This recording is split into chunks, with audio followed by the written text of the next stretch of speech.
अनिल सिन्हा साहब से एक दो फुटेजेस देखिएगा। ये जो तस्वीरें निकली हैं जो दिल को दहलाती हैं, ये देखिएगा ये तस्वीर।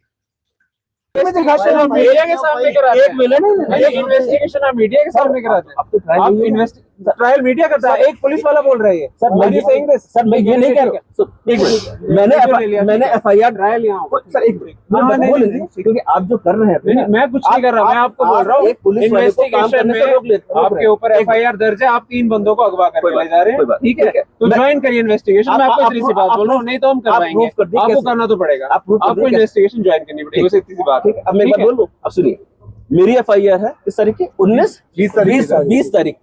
20 तारीख की एफआईआर में अरेस्ट मैंने किया आज मॉर्निंग में, ठीक है, जिसमें कि ऑलरेडी अरेस्ट हो चुके हैं 9 लोग अरेस्ट हो चुके हैं, उनके ऑलरेडी पीसी रिमांड आ चुके हैं। आज मैं सुबह अरेस्ट करके ला रहा हूँ, सुबह से मुझे आपने कोर्ट में सर सुबह तो कहा जा रहा है सर, जो बंदे हैं सर वहाँ पे थे उस टाइम, हमने नहीं रोका हुआ, हमारी गाड़ी अलग है सर, ये हमारी गाड़ी हमने रोका हुआ, हमने नहीं रोका हुआ सर, ये हिमाचल पुलिस क्यों पूछे हो सर, हमने नहीं रोका हुआ, हमारी गाड़ी साइड में खड़ी है। आप जब रुकना आपकी विषय हम पर कर रहे हैं सर, आप इस पर क्यों नहीं होंगे? लोकल पुलिस आप बैठे सर, अरे वो सर को बुलाइए ना एक बार, सर एक बार आइए। नहीं आप ये सब एक साइड, एक मिनट में आपको इन्वेस्टिगेशन आप जानते हैं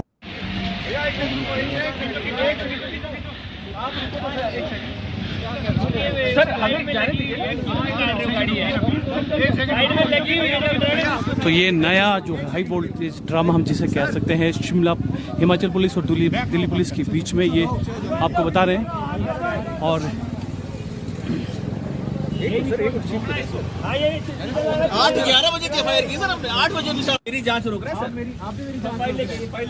फाइल लेके आइए, आपको एफआईआर दिखा रहा हूँ सर मेरी फाइल देखिए ना आप सर, मुझे मुल्जिम कोर्ट में पेश करने से रोक रहे हैं। आपको बोल, आप ट्रांजिट रिमांड ले लो सर, आप ले लो, मेरे पास 24 मैंने आपको मना किया सर, 24 घंटे का समय है, मैं कोर्ट में अपने पेश कर दूंगा रिमांड लीजिए। आप कोर्ट गए थे सर, 24 घंटे का मेरे पास समय है। आप कोर्ट गए थे सर, एक चीज बताइए, आप कानून जानते हैं ना सर, आप भी कानून जानते हैं ना, आप कानून जानते हैं। मैं आपको बता रहा हूँ, आप ट्रांजिट रिमांड ले सकते थे ना, आप पूरे दिन कोर्ट में आपने क्यों नहीं लिया? मुझे बताइए आपने क्यों नहीं सर, लिया? अब देखो भाई 24 घंटे है मेरे पास, मैं कोर्ट में पेश कर सकता हूँ। मैंने आपको बता दिया, आप ट्रांजिट रिमांड ले सकते हैं। 24 सर 24 घंटे हैं अभी भी मेरे, अभी सर 24 घंटे पूरे हो गए आपके पास मेरे आपके लिए 24 घंटे पूरे हो गए, आपको 24 घंटे पूरे हो गए। नहीं तो नहीं लेना, मेरे आपको रिमांड नहीं लेना है सर, मुझे बताइए, मैं भी पेश कर सकता नहीं हूँ, लेना आपने रिमांड, मैं अपने कोर्ट में पेश कर सकता हूँ। अभी आप कैसे जाएंगे? आपके ऊपर एफआईआर मैं बोल रहा हूँ, मेरे को आपसे तो सर एफआईआर तो आपने की 8-11 पे ना, अरे मैंने जब भी की मेरे को आपसे सर एक मिनट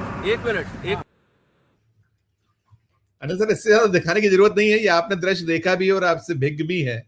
और जो हो रहा है, देखिए ये जो मोदी ईरा में क्या क्या नहीं हो रहा है, मैंने विवादों की बात की, ये जो तरीका है, आप पुलिस वर्सेस पुलिस, यदि आप एक स्टेट से दूसरे स्टेट में जा रहे हैं तो क्या हर्ज है? कोई ऐसा तो मामला था नहीं जिसे गोपनीय रखना है, वहां की पुलिस आपको लीक कर देगी क्या? ये किस तरह के ये भारत की ओर ले जा रहा है ये पूरा का पूरा जो केंद्रीय जो आती तो केंद्र सरकार के अधीन है दिल्ली पुलिस।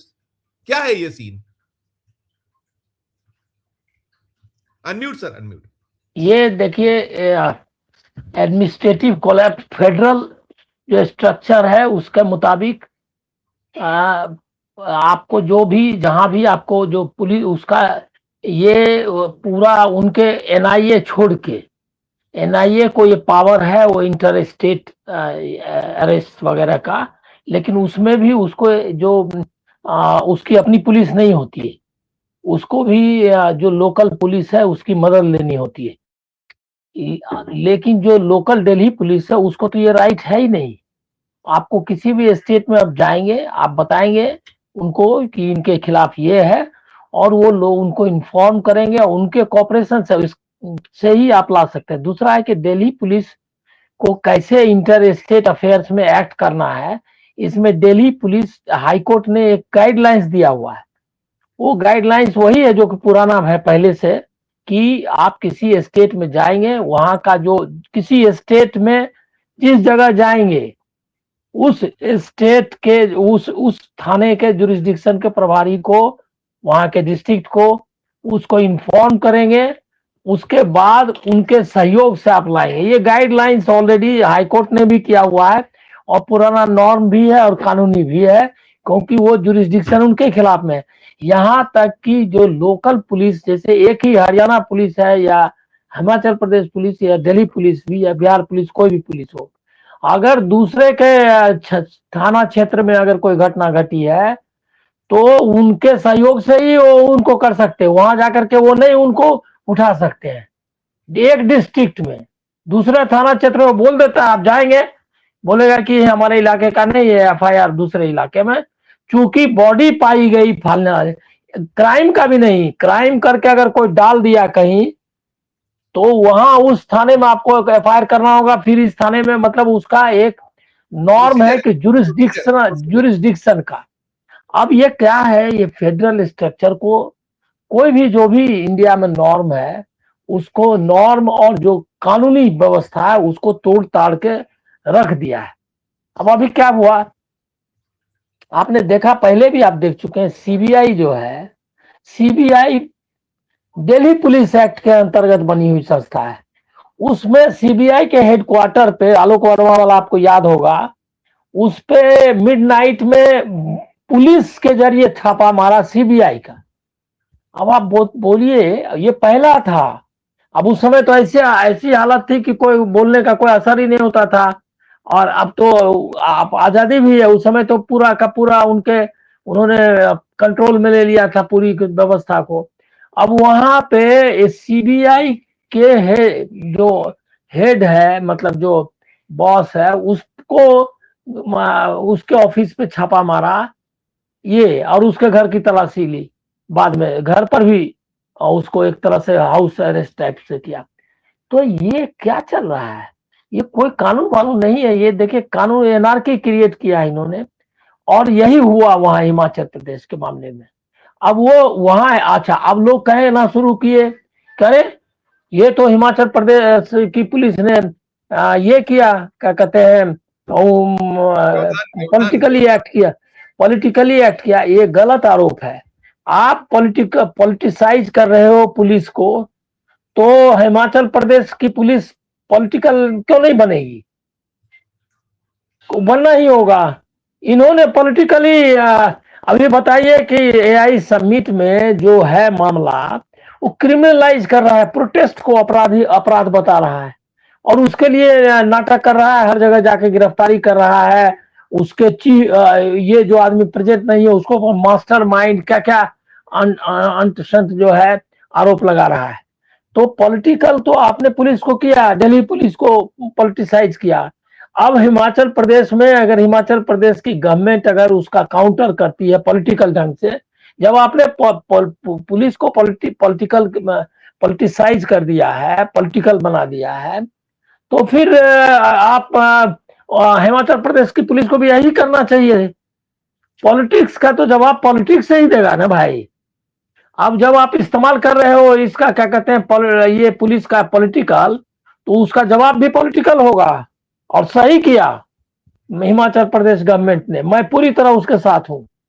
ये यहाँ नहीं चल रहा है इनका। अब अभी जैसे ईडी वाला बंगाल में, जैसे ममता बनर्जी का मामला है, वहां उसके ये पे छापा मार दिया, और जाकर के ये किया, वो अपना आ गई अपना ले करके। तो आप, और बंगाल पुलिस को एक्ट, अगर उसने, बंगाल के गवर्नमेंट ने अगर इनके खिलाफ एक्ट किया तो क्या गलती की? क्योंकि आप ने कानून तोड़ा। वो उनका जुरिस्डिक्शन है, वहां की ईडी के काम में दखल नहीं दे सकती हो वहां की सरकार। लेकिन जो प्रोसीजर है वो सब तो आपको करना पड़ेगा, तो वो उन्होंने नहीं किया। तो ये जो है, ये आपको देखिए, ये एनार्की क्यों फैला रहे हैं? ये फैला रहे हैं कि यही पॉलिटिक्स है इनकी, सारी संस्थाओं को खत्म कर देना। और मैं मानता हूं कि इसका सबसे बड़ा सिंबल ये है कि आपके ये में जो है, सेंगोल जो है, वो छड़ी जो है, वो वहां जाकर के संविधान के विपरीत वहां जाके टांग दिया है। और ये जो है, ये पहला असॉल्ट और अंतिम, मतलब सबसे बड़ा असॉल्ट है संविधान पर, कि ये एक जो है चोल राजवंश का दंड जो है, वो वहां जाकर के, बताइए न, चोल का न कोई राज्य का आजादी हमने ली अंग्रेजों से, छीन करके यूनियन जैक उतारा, बकायदा अपना संविधान बनाया।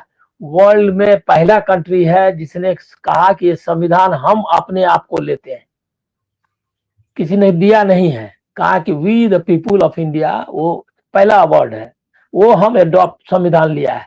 तो हमने संविधान बनाया, हमने संविधान लिया।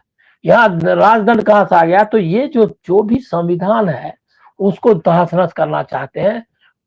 दिल्ली पुलिस को तो ये करके रखा हुआ है, मतलब दिल्ली पुलिस क्या, पूरे जितने ऑर्गेन्स हैं, चाहे बीएसएफ है, सीआरपीएफ है, जो भी सब संस्थाओं को खत्म कर दिया है। और उसी के क्रम में ये आपको कन्फ्रंटेशन, और ये कन्फ्रंटेशन दिखेगा। अब अभी यहाँ का राज्यपाल है, और राज्यपाल जाकर के वो आनंद मोहन बोस वहां जाकर के कानून बगाड़ रहा है, वो बकायदा सुनवाई करता है। उसके बाद ये ऐसे ही धनखड़ ने किया था, पुलिस से मिल रहा है, बुला रहा है ऑफिसर, हमको रिपोर्ट करो। अरे तुमको रिपोर्ट नहीं करना है, तुमको रिपोर्ट करने का काम कैबिनेट का है। और कैबिनेट जो है वो विधानसभा में जो जिसको बहुमत है वो कैबिनेट होगा, और वो वहां जाकर के उनको बताएगा, और वो जो सलाह देगा उसके हिसाब से तू बोलेगा। और वहाँ इन्होंने ये जो फेडरल स्ट्रक्चर है और जो अपने यहाँ का जो कानून व्यवस्था, संविधान में जो क्या कहते हैं सेपरेशन ऑफ पावर्स है, कि एग्जीक्यूटिव को क्या करना है, जुडिशियरी को क्या करना है, विधायिका को क्या करना है, और उसका कंट्रोल कैसे करना है, वो बकायदा डिफाइंड तरीका बना हुआ है। कुछ नॉर्म्स में है, कुछ कानून में है, तो वो सबको तहस नहस कर देना है। इसको काउंटर किया हिमाचल प्रदेश ने, ये काउंटर सब करेगा। अब अभी वहां भी चल रहा है, अब ये जो वहां चल रहा है एसआईआर का, जो एसआईआर का मामला, वो क्या है, वो वहां जबरदस्ती और वहां के ये को कर रहा है। चूंकि सुप्रीम कोर्ट जो है और जो अदालतें हैं वो अपना काम नहीं कर रही हैं, इसकी वजह से ये प्रॉब्लम है। नहीं तो 1 घंटे में ये मामला निपट जाएगा, वो तुरंत आदेश करेगा, जो कि ऑलरेडी है। High court, Delhi high court ने बकायदा दिया हुआ है गाइडलाइंस कि हाउ टू एक्ट पुलिस के लिए। बिल्कुल बिल्कुल, मैं आपके कहा, अरुण जी ने भी उसको कहीं कोर्ट किया है, उस मामले को उठाया है कि जो इजराइल में हुआ, कि वो नेता विपक्ष, या वो उन्होंने कहा था अपने इकबाल जी ने कि वो चले गए थे वहां, बायकॉट, मतलब उन्होंने बहिर्गमन कर दिया। अगर ये हमारे देश में हो जाता फिर क्या होता, फिर कितना बवाल होता। एक चीज, और दूसरा ये जो एनसीईआरटी वाला मसला है, मामला है, जो 8वीं की किताब में जो न्यायपालिका में भ्रष्टाचार पढ़ाना, हमने कल इस पे चर्चा की थी, लेकिन अब और उसमें बैन कर दिया है, किताबें वापस लेने के आदेश हो गए हैं, और बड़ा सख्त है इस समय सुप्रीम कोर्ट। ये जो मामला मसला है, और ये निकला है अभी सोर्सेज से खबर मैं कहीं देख रहा था, सूत्र कह रहे हैं कि मोदी जी ने इस पर बड़ी आपत्ति की थी, पूछा था मोदी जी ने कि ये कौन है, क्या है, और इसके बाद पुस्तक चली गई। कैसा है ये, किस तरीके का, मतलब इसके पीछे क्या देखें, इसको कैसे डिकोड कीजिएगा? आपसे लेकर मैं सुधांशु जी तक और अरुण जी तक इसी के सवाल को लेकर जाऊंगा, दोनों सवालों को। पहले आप। नहीं, देखिए, वो जो वहां पे नेतन्याहू जो है वो फंसे हुए हैं करप्शन के केस में, और वहाँ ये क्या कहते हैं सुप्रीम कोर्ट से उनका फाइट चल रहा है। सुप्रीम कोर्ट को वो बहुत पावरफुल है वहाँ की, और उन्होंने कोशिश की थी कि उसको ये कर दें, मतलब कमजोर कर दें और उसको दबा दें, लेकिन वो हुआ नहीं। पूरी जनता वहाँ की, इजराइल की, खड़ी हो गई उनके सुप्रीम कोर्ट के पक्ष में, और इनको चलने नहीं दिया उस मामले में। तो उन्होंने ये युद्ध किया। और हमास के बारे में भी कहा जाता है कि हमास में बहुत सारा एलिमेंट्स जो है उनका है। वो हमास को खड़ा करने में इजरायली डिफेंस फोर्सेस का बहुत रोल है। तो वो सब सारा कुछ उसमें, तो ये थ्योरी भी है कि ये जो अटैक हुआ हमास की तरफ से, वो भी जो है उनके ही लोगों ने उनको प्रोवोक करके करवा लिया। और ये सारा कुछ करके अभी जो चल रहा है वो तो नरसंहार है। उसको इंटरनेशनल कोर्ट ऑफ जस्टिस तक ने उसको नरसंहार बोला है, और वो उस मामले में ये क्या कहते हैं उसको सजा भी देने के लिए तैयारी कर रही है, ये मेरे ख्याल में तो कुछ ऐसा चल रहा है, अभी ध्यान में नहीं आ रहा है एग्जैक्टली। तो ये तो ऐसा नॉन केस था। वहां पर नेतन्याहू के जो ये क्या कहते हैं अटैक्स हैं हमास में, हमास के खिलाफ जो कार्रवाई के नाम पर मिडिल ईस्ट में या गाजा में, वेस्ट बैंक में, उसके खिलाफ वहां की जनता कितना बार प्रदर्शन कर चुकी है और वो उनको डिमांड कर चुकी है वहां का अपोजिशन पार्टी की युद्ध रोको, युद्ध के खिलाफ। तो वहां तो नेतन्याहू इससे इनसे ज्यादा कंट्रोवर्शियल है जितना वो है। और उसने इसी के लिए, और एकदम दोनों में एक सिमिलरिटी ये है कि दोनों जो है सत्ता का इस्तेमाल अपने बचाने के लिए अपने को कर रहे हैं। ये साबित हो गया एपिस्टीन के मामले में। पूरी दुनिया में एपिस्टीन फाइल्स पर कार्रवाई हो रही है, पूरी दुनिया में अरेस्ट हो रहे हैं, इंग्लैंड में, पोलैंड में और भी जगह, सब जगह रिजाइन कहीं कर रहा है यूरोप में जगह जगह। और ये शख्स जो है उसको वो कैबिनेट में सिर्फ बना हुआ नहीं है, वो इंडियन एक्सप्रेस में लेख लिख रहा है, सभाओं में जा रहा है, बुक रिलीज कर रहा है। तो ये जो सिचुएशन है वो बहुत गंभीर था।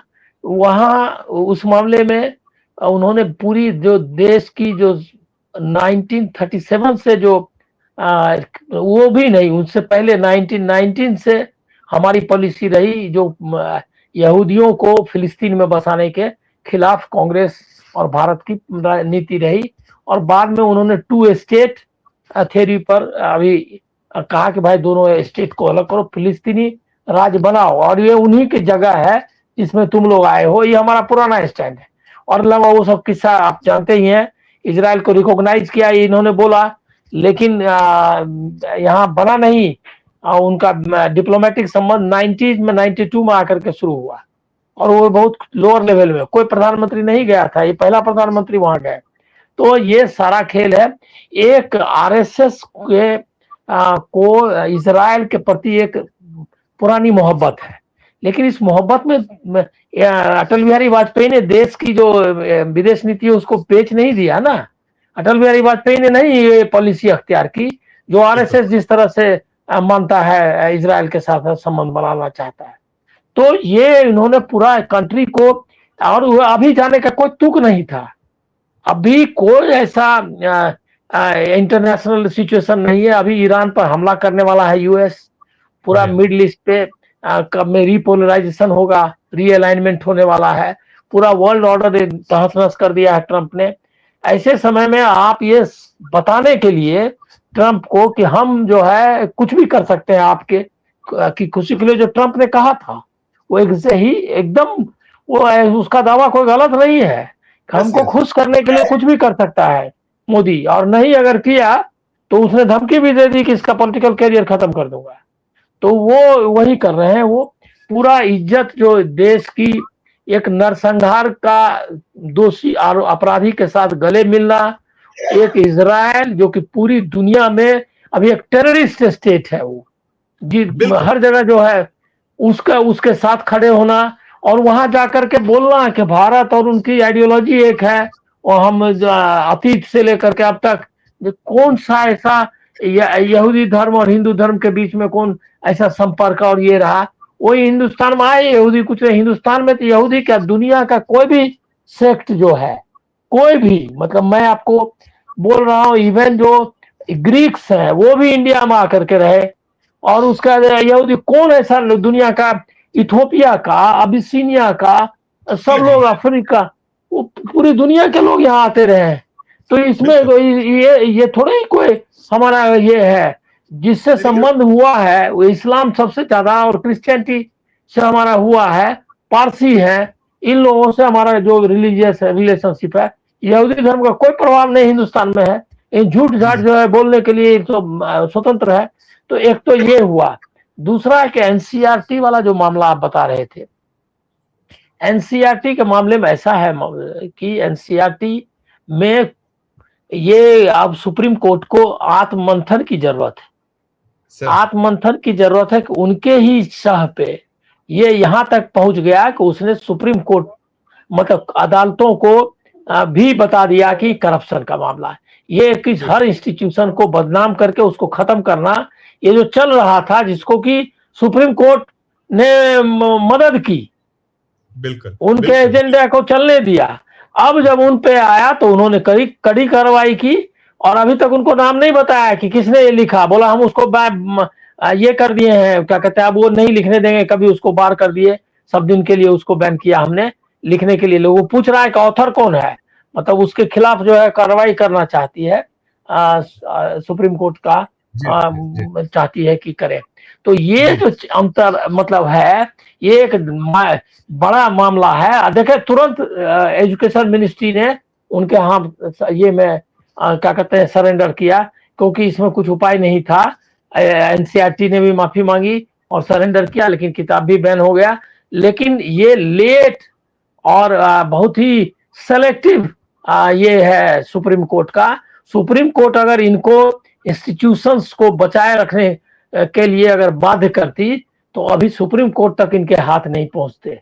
इसका सीजेआई और इसकी जड़ें जो है वो आरती जो में शामिल होने के लिए पहुंच गया आपका क्या कहते हैं प्रधानमंत्री, और ये अलाउ किया सुप्रीम कोर्ट के चीफ जस्टिस में। ये भी सुप्रीम कोर्ट को ध्यान देना होगा कि ये बढ़ावा आपने दिया कि उसके साथ ये आरती कर रहा है, तो ये हालत हुई।